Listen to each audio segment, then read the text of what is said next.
Hey, English 111 students, it's Miss Williams. Welcome to the directions on how to complete formal assignment 2, which is your annotated bibliography. So last week you all decided what formal assignment 3, what you're going to do for that assignment, what genre you're going to write in, what topic. So now we're going to do research. You actually started that research for your discussion board that was due on Sunday. So the good news is you already have found one of your sources for formal assignment 2. Now you just need to find 4 or 5 more. So what are we doing this week for formal assignment 2? You've got a couple days that you can do more research, find more sources.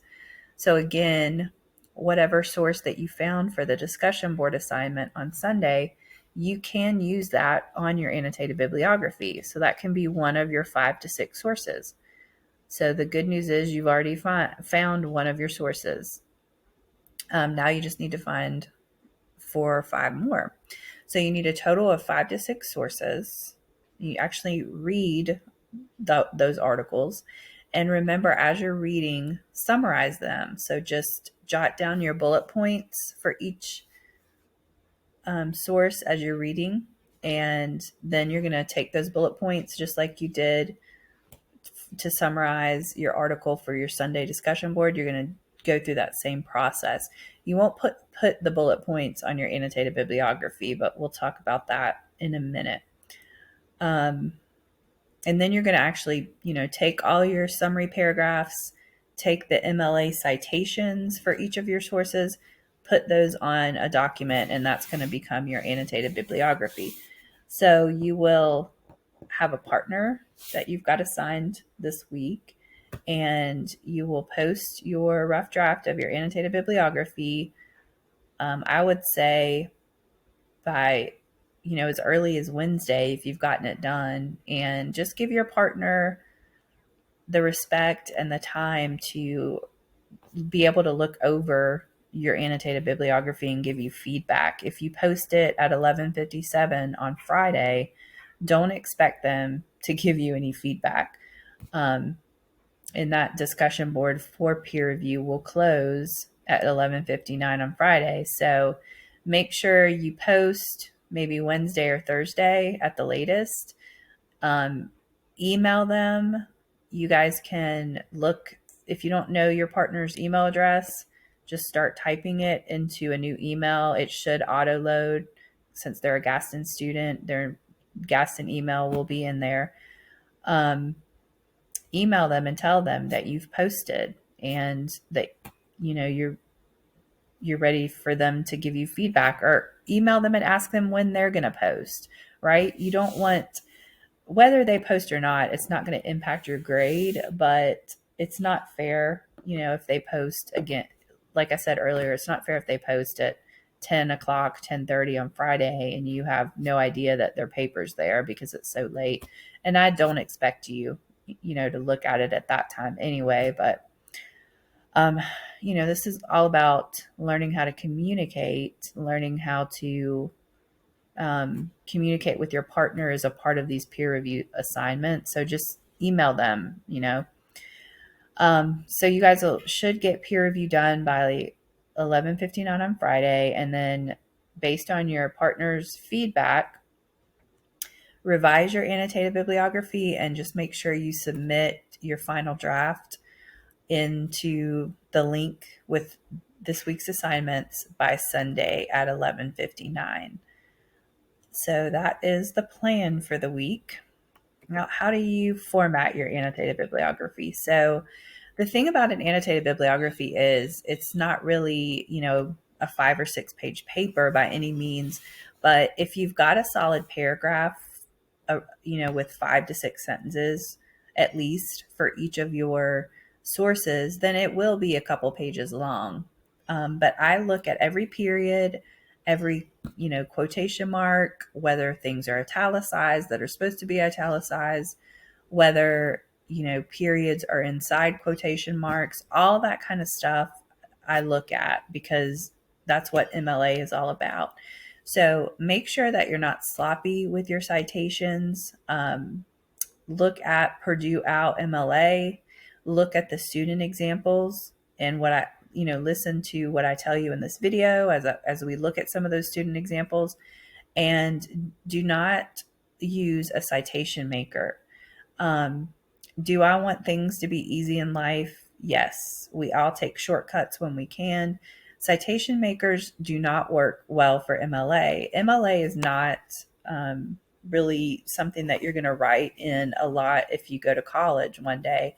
Most of you who are going to go into business or nursing, um, any kind of science, you're going to be writing an APA. Really, we use MLA in English, and that's probably, really the only classes that you'll use MLA in. So citation makers usually format things in APA. Even if you try to tell it to format an MLA, it's not going to do it correctly. And every year I tell students that, and every year they still turn in citations that they've created through a citation maker and that are not correct. So just save yourself the time of me telling you that your citations are not correct. Go to Purdue Out MLA online. They have everything that you need, or you've got 2 online textbooks. Both of them have a huge section about MLA and about formatting sources. So use those resources rather than the citation makers that are not going to help you.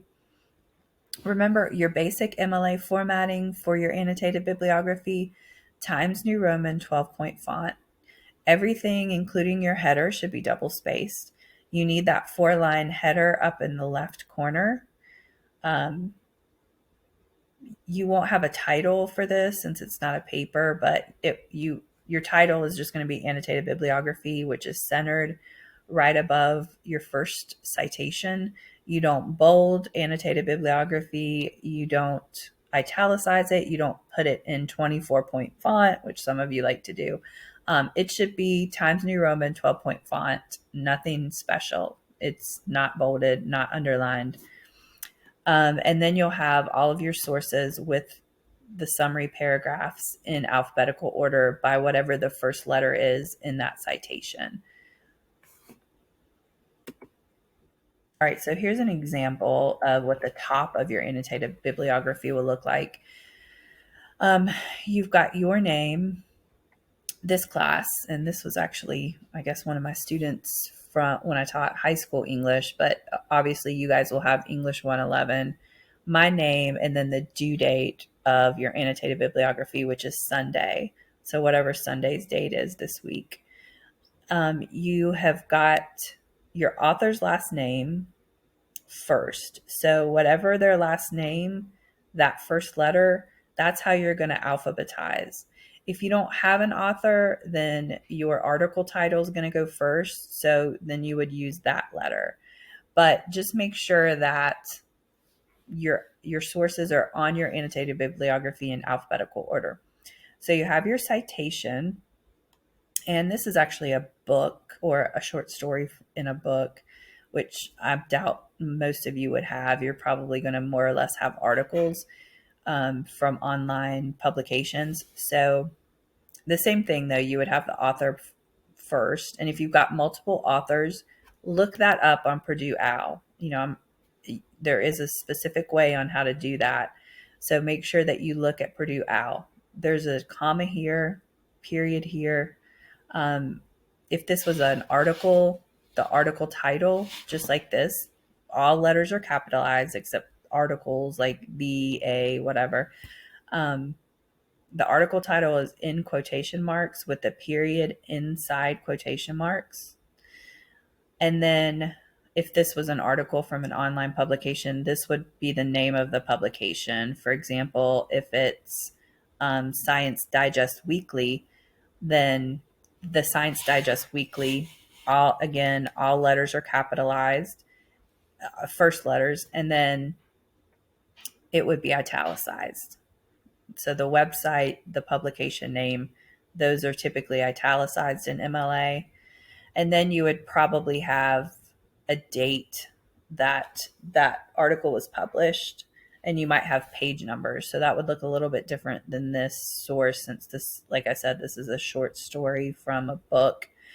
And then you have your summary paragraph underneath. So even though your citation is double spaced and you've got a hanging indent here, so the second, third, fourth lines of your citation, if you have more than 2 lines, all of those lines are indented. The first one is called a hanging left margin, actually. So in order to indent your second line, just hit enter first and then tab, and that'll make sure that your second line is indented. Your actual summary paragraph is not double spaced, it's just single spaced. Okay, so here's actually what more or less most of y'all's source citations will look like. We have the author's last name, comma, first name, period. The title of the article is in quotation marks with a period. Source, website, publication is italicized, comma, and then the date that it was published with a period at the end. Don't forget the end period. The website or the link, and then the date you accessed it. So that's how you would format your articles. And then remember, each of your summary paragraphs should begin with one or the other. The purpose of this article is, or the significance of this article is. And then you're going to go, grab those bullet points, your summary bullet points, put them together in cohesive sentences. And that's how you build your summary paragraphs. And I've got that directions on how to build your summary paragraphs that you used for Sunday's discussion board. I've got that document with this week's assignments in case you want to look back over it. All right, so before posting your rough draft for peer review, make sure you have 5 to 6 sources. If anyone turns in an annotated bibliography with less than 5 sources, I'm going to give you a 0 right off the bat because you didn't follow directions. So if you have 4 sources, 0. You're getting a 0. So make sure you have 5 to 6 sources. And like I said earlier, you've already found one of your sources that you summarized for the discussion board on Sunday. So most of you are only going to have to find 4 or 5 sources. Be sure you have complete summary paragraphs. So if you have a 15-page long article and you only have 3 sentences, then you did not do your job of actually reading and summarizing that article. If you've got 15 pages, chances are you're going to have 10 to 12, if not more, bullet points. So do you need to have 10 to 12 sentences? Absolutely not. You shouldn't have more than 5 or 6 sentences in your summary paragraph, but you definitely should have more than 3 sentences. Make sure you've looked at the student example for formatting. So I will say that, I'll have at least 1, if not 2 student examples posted for y'all to look at. But you can also just go through and watch this video again because I've just gone through the formatting rules with you. Make sure you see Purdue OUT MLA if you find a source that's not an article, if it's a book or if it's a video or something like that. Make sure you look at Purdue OUT MLA or your textbooks to see how to cite those sources because the formatting might be a little bit different. And again, do not use APA. So another thing that's in APA formatting, a lot of times articles or sources are all the words in that article, for example, are all capitalized. That is never done in MLA. So right off the bat, when I see that, I know that someone's probably used a citation maker because MLA never has titles or publication names that where all words are capitalized. It's just not done. So make sure that you look at the student examples, reach out if you have questions. Again, let me go back to